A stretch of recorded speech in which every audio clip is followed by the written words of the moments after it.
오늘 본문은 이제 다윗이 두 번째 하나님 앞에서 범죄했던 사건을 기록하고 있는 것입니다. 이제 인구조사의 문제입니다. 하나님이 명령하지 않으셨음에도 불구하고 다윗이 인구조사하는 범죄함을 갖습니다. 이 사건이 사무엘하 24장 마지막 장에 기록하고 있습니다. 이제 사무엘서의 마지막 장에 다윗의 인생에서 또 한 번의 실수, 또 한 번의 죄악과 함께 하나님은 어떻게 은혜를 베풀고 계시는지를 같이 나누어 보기를 원합니다. 이제 다윗은 인구조사를 하겠다고 결정합니다. 인구조사를 하는 것이 죄는 아니지요. 그런데 다윗이 인구조사를 하는 데에는 다른 목적이 있었다는 것을 우리는 알게 됩니다. 이제 인구조사를 명령합니다. 그런데 그것을 요압 장군에게 명령을 하지요.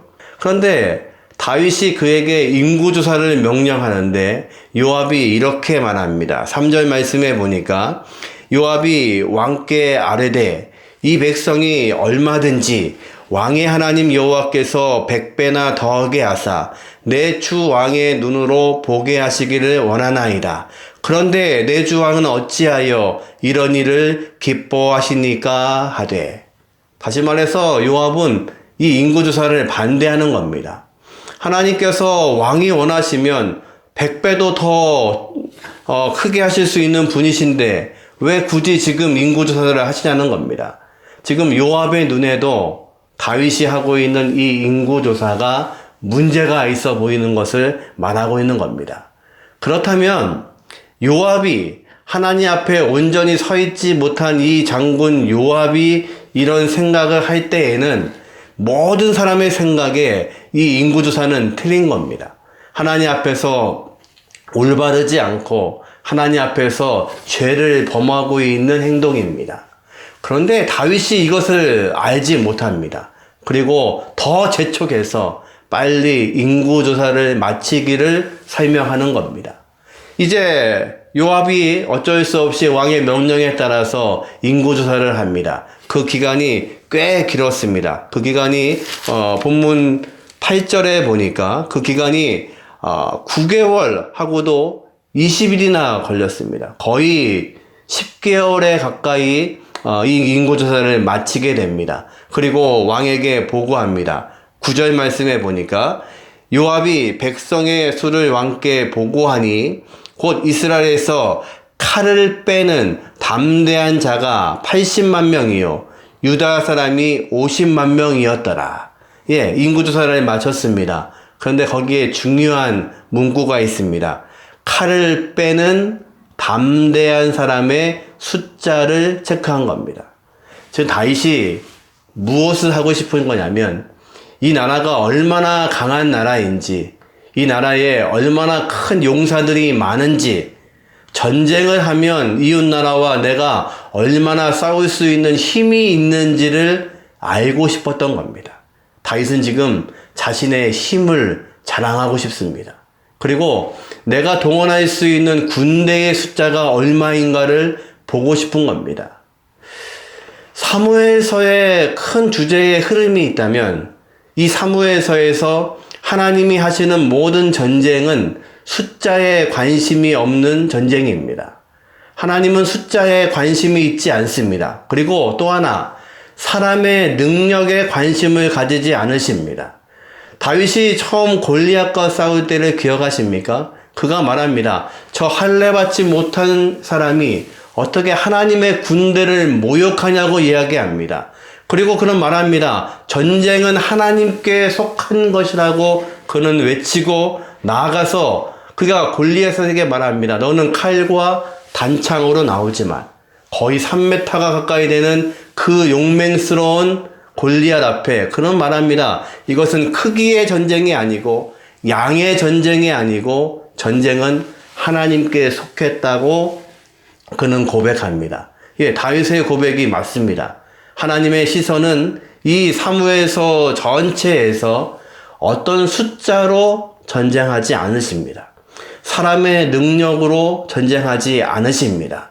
그러기에 소년 다윗, 양치기 하던 그 다윗이 골리앗을 이길 수 있었던 것은 크기의 싸움, 양의 싸움이 아니라 하나님의 전쟁이었음을 말씀하시는 것입니다.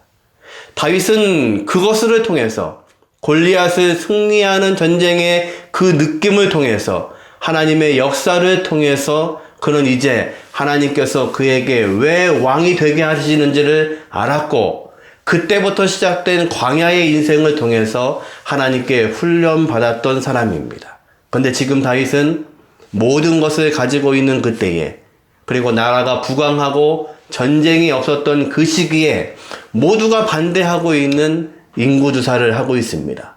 다윗이 알고 싶은 것은 내 능력이 얼마나 되는지를 알고 싶은 겁니다. 저와 여러분의 인생 가운데서 언제 위기가 찾아오나요? 아주 고난이 있고 어려움이 있고 또 아픔이 있어서 하나님께 무릎 꿇을 때입니까? 아니면 모든 것들이 잘 되고 있을 때입니까? 예. 대부분의 문제는 모든 것들이 잘 되고 있을 때입니다. 다윗이 지금 모든 것들이 잘 되고 있고 그는 지금 내 힘이 얼마나 강한지에 대해서 알고 싶은 겁니다. 사람에게는 죄성이 있습니다. 이 죄성은 언제까지 있냐면 우리가 하나님 앞에 가는 순간까지 죄성이 남아 있습니다. 이 죄를 용서하시기 위해서 하나님은 자기의 아들을 보내셨지만 여전히 우리는 죄성을 가지고 살아갑니다. 그 죄성 중에 하나는 무엇입니까? 내가 얼마나 큰지, 내가 얼마나 강한지를 알고 싶은 겁니다. 하나님이 아니라 내 힘이 얼마나 능력이 있는지를 알고 싶은 겁니다. 내가 다른 사람 앞에서 어떤 존재인지를 드러내고 싶은 겁니다. 그게 사람의 욕심이고 욕망이고 죄성입니다. 제 다윗이 거기에 넘어지고 있습니다. 예수님은 말씀하십니다. 온 천하보다 한 영혼이 귀하다고 말씀하십니다. 예수님의 관심은 한 영혼에게 있습니다. 숫자에 관심을 갖지 않으십니다. 많은 사람이 아니고 많은 무리가 아니고 그 중에 한 사람을 예수님께서는 바라보고 계십니다. 많은 무리 중에서 한 여인이 예수님의 옷자락을 잡았습니다. 그 여인이 나았던 것을 알았습니다. 그 오랜 기간 동안에 혈류병으로 애쓰고 수고했지만 그가 치유받지 못했습니다. 그 여인의 마음은 예수님의 옷자락이라도 만지면 나을 거라는 믿음이 있었습니다. 그리고 실제로 그가 나음을 입었습니다. 주님도 아셨습니다. 내 능력이 빠져나간 것을 아셨습니다. 그러면 됐을 텐데 주님은 그 많은 군중들 속에서 이 여인을 찾으십니다. 주님이 원하시는 것은 한 영혼입니다. 한 영혼을 만나서 그 영혼이 주님의 영혼으로 새롭게 탄생하는 것을 원하십니다. 이제 10절입니다. 다윗이 백성을 조사한 후에 그의 마음에 자책하고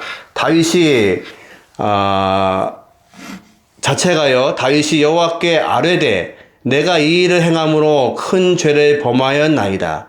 여호와여 이제 간구하옵나니 종의 죄를 사하여 주옵소서. 내가 심히 미련하게 행하였나이다 하니라. 다윗이 놀랍게도 이제 자신의 죄, 자신의 잘못을 하나님 앞에 고백을 합니다. 이것이 얼마나 어리석은 것이었는지, 내가 왜 숫자에 관심을 갖고 그리고 인구가 얼마나 많은지를 그리고 전쟁에 나갈 수 있는 용사가 얼마만큼인지를 알고 싶어 했는지, 이것이 얼마나 어리석은 것인지에 대해서 그가 지금 하나님 앞에 무릎을 꿇고 있습니다. 기억하십니까? 우리아의 아내 밧세바의 범죄 사건 때에는 다윗이 거의 1년 동안 회개하지 않았습니다. 이제 우리아가 죽고 밧세바를 정식으로 아내로 맞이했고, 그리고 임신한 그 밧세바가 아이를 낳아서 아이가 크고 있습니다. 그 시간까지 거의 1년이 넘는 시간 동안에 다윗은 하나님 앞에 회개하지 않았습니다. 나단 선지자가 가서 하나님의 말씀을 전했을 때 비로소 그는 자신의 죄를 회개했습니다. 그런데 이번에는 좀 다릅니다. 이제 인구조사의 보고를 받고 있는 그가 깨달았습니다. 이게 얼마나 어리석고 이것이 내가 해서는 안 될 일이라는 것을 알게 된 것입니다. 그런데 그 다음날 문제가 터졌습니다. 이제 갓 선지자가 그에게 하나님의 명령을 말씀하십니다. 13절 말씀입니다. 갓이 다윗에게 이르러 아뢰어 이르되 왕의 땅에 7년 기근이 있을 것이니까 혹은 왕의 원수에게 쫓겨 석 달 동안 그들 앞에서 도망하실 것이니까 혹은 왕의 땅에 사흘 동안 전염병이 있을 것이니까. 지금 하나님의 명령으로 그 죄에 대한 대가를 하나님이 물으시는 겁니다. 그래서 그 죄에 대해서 하나님께서 세 가지 중에 하나를 선택하라고 말씀합니다. 여러분이면 무엇을 선택하시겠습니까? 하나님이 말씀하신 세 가지입니다. 7년 동안 기근. 두 번째, 3개월 동안의 원수들에게 다윗이 쫓겨다니는 것. 세 번째, 3일 동안의 온역, 전염병이 퍼지는 것. 아마도 다윗의 인생에서 결정하기가 참 어려웠을 겁니다. 7년 동안 기근, 너무 기간이 길죠. 또 3개월 동안에 도망 다니는 것, 그거 괜찮을 것 같은데 사실은 다윗은 여러 번 그 광야를 경험했던 사람입니다. 기억나시죠? 아들 압살롬의 반란 때 한 번 예루살렘을 비워주고 다시 광야로 나아갔던 적이 있습니다. 물론 그 광야는 다윗을 다시 회복시키는 광야였습니다. 그런데 모든 것을 다 가지고 있을 때 그것을 버리고 또 광야로 나간다는 것, 그거 쉽지 않습니다. 사실은 사람은 올라가는 것은 좋은데 다시 낮은 자리로 내려가는 거 쉽지 않습니다. 다윗은 3일 동안의 온역, 전염병을 선택했습니다. 즉 하나님은 다윗이 그토록 내가 얼마나 강한 왕인지를 알고 싶어서 인구조사를 거의 10개월 가까이 해서 얻은 인구가 얼마인지를 통보받았습니다. 그런데 3일이라는 숫자에, 3일이라는 시간 속에서 백성들 중에 7만 명이 죽어가는 것입니다. 지금 다윗이 그토록 붙잡고 싶어하는 숫자, 내가 그토록 생각하는 그 숫자에 하나님께서는 지금 말씀으로 응답하시는 겁니다. 네가 좋아하는 그 숫자, 3일 밤에, 3일 동안에 7만 명이 죽게도 할 수 있는 것이 하나님의 능력입니다. 그럼 우리는 어디로 가야 될까요? 여전히 우리는 하나님 앞으로 갈 수밖에 없는 것이 우리의 인생인 것을 다윗에게 지금 말씀하시고 계시는 것입니다. 여러분, 그리스도인들은 성화의 과정을 살아야 된다고 우리는 알고 있습니다. 하나님께서 우리를 사랑하셔서 죄인인 우리를, 다윗처럼 범죄하고 있는 이 죄인인 우리를 구원하셨습니다. 구원을 가진 우리들은 이제 주님 오시는 날까지 성화의 과정을 살아갑니다.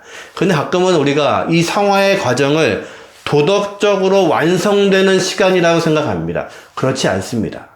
성화는, 우리의 죄성은 무엇을 배운다고 해서, 어떤 시간이 지난다고 해서 도덕적으로 완성되어져 가지 않습니다. 성화는 어떤 것이냐면 바로 하나님을 철저하게 의지하는 것입니다. 내가 할 수 없음을 고백하는 것입니다. 그래서 내 인생의 주관자 되시는 분이 하나님이시고 그 하나님을 떠나는 순간 우리는 범죄할 수밖에 없음을 고백하는 겁니다. 다윗이 인구조사를 한 후에 이것이 얼마나 잘못되어 있고 내 죄성의 문제인지를 하나님 앞에 무릎 꿇는 것, 그것이 바로 성화의 과정입니다. 우리는 이 땅에서 하나님의 말씀을 배운다고 하고 말씀으로 열심히 살고 그리고 기도하고 무릎 꿇어도 도덕적으로 완성되어지지 않습니다. 바로 그 시간을 통해서 어떻게 하면 하나님 앞에 더 철저하게 무릎 꿇을 수 있는지를 배우는 것입니다. 그것이 성화입니다. 하나님이 우리를 거룩하다고 말씀하십니다. 우리는 거룩한 존재가 아님에도 불구하고 하나님은 우리를 거룩하다고 말씀하십니다. 그 이유는 그 하나님을 향해서 내가 할 수 없음을 오늘도 무릎을 꿇는 것입니다. 마태복음 18장 3절에는 하나님의 나라에 대해서 예수님이 말씀하십니다. 하나님의 나라에 들어올 수 있는 사람들은 저 어린아이 같은 사람들이어야 된다고 주님은 말씀하십니다. 무슨 의미일까요? 하나님이 말씀하시고 주님이 말씀하시는 그 하나님의 나라, 하나님의 통치에 누가 들어갈 수 있냐면 어린아이처럼 내가 할 수 없어서 의지할 수밖에 없는 그 어린아이, 아무것도 할 수 없기에 어른의 도움을 바라볼 수밖에 없는 그 어린아이, 또 부모의 얼굴을 바라볼 수밖에 없는 그 어린아이의 그 믿음이 있지 않으면 하나님의 나라에 들어갈 수 없다고 말씀하십니다.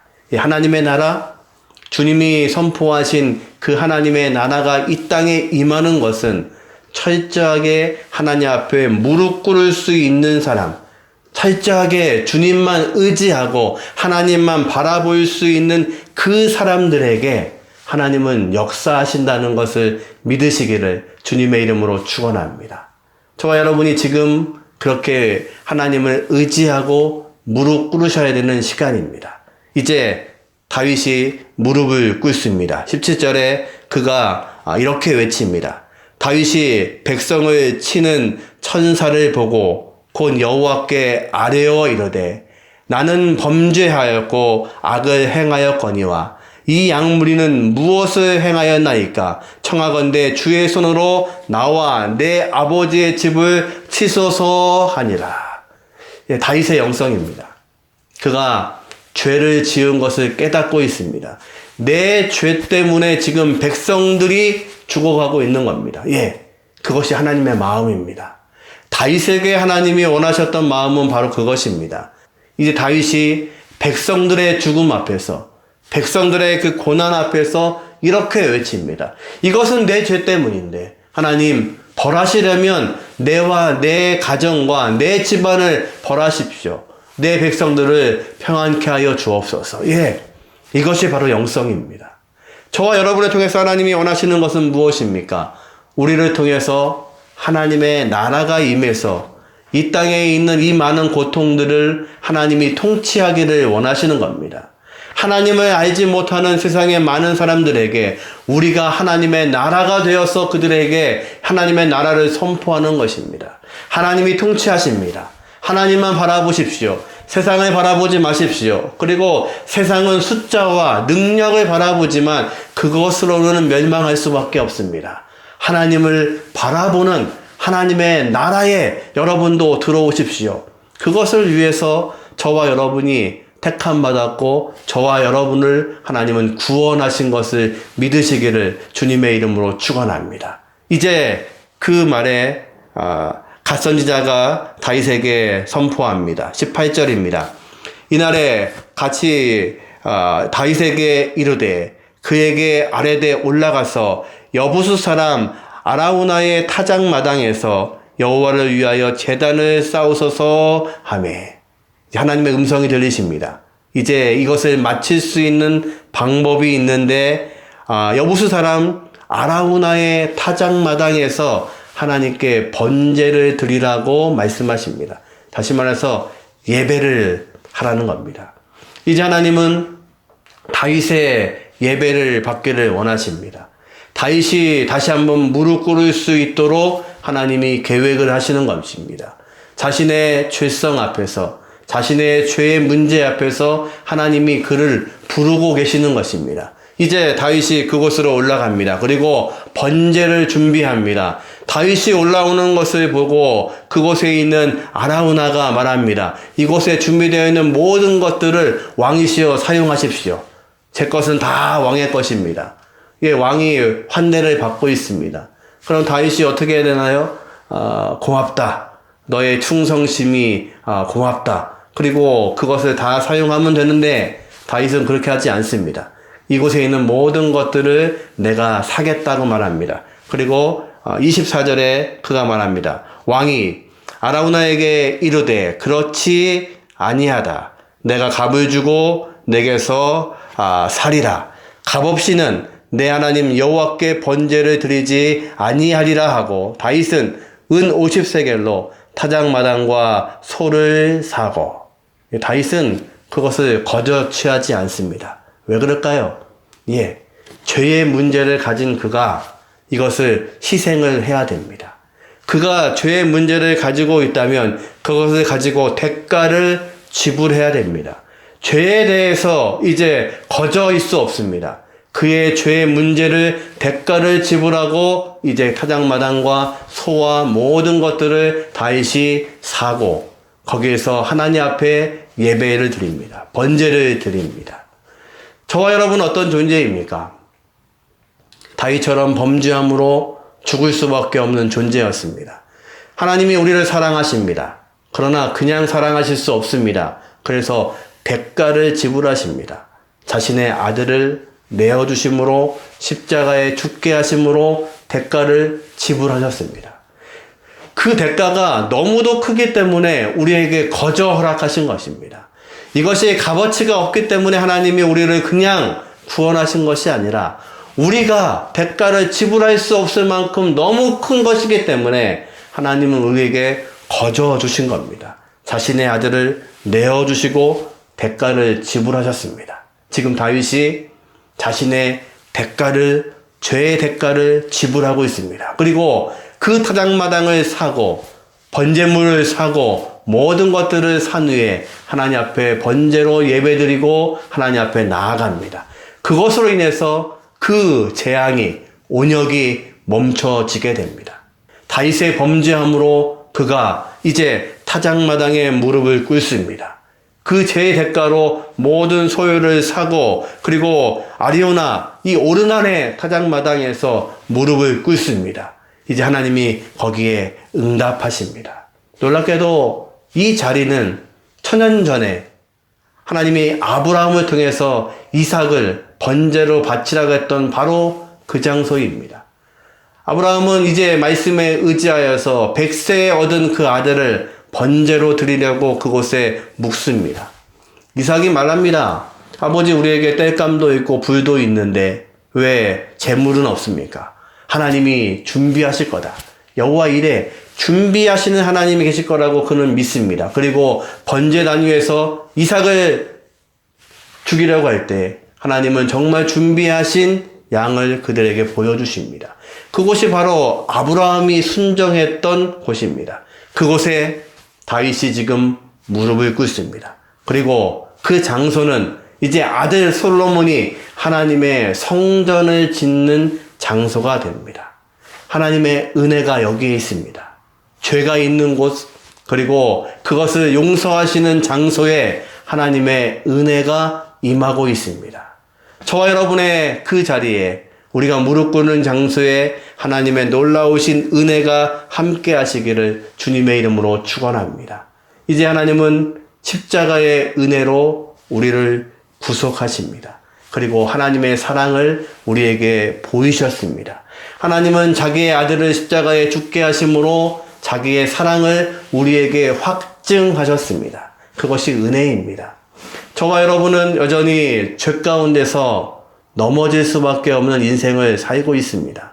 그리고 오늘도 우리는 실수하고 넘어집니다. 사무엘서 마지막 장에 사무엘서의 기자는 다윗의 인생에 또 한 번의 실수, 죄의 문제를 다루고 있습니다. 여전히 우리는 하나님만 바라봐야 되는 존재입니다. 하나님에게서 시선이 분리되면 우리는 여전히 넘어질 수밖에 없는 존재입니다. 저와 여러분이 이 주일 아침에 하나님의 놀라우신 은혜를 경험할 수 있기를 주님의 이름으로 축원합니다.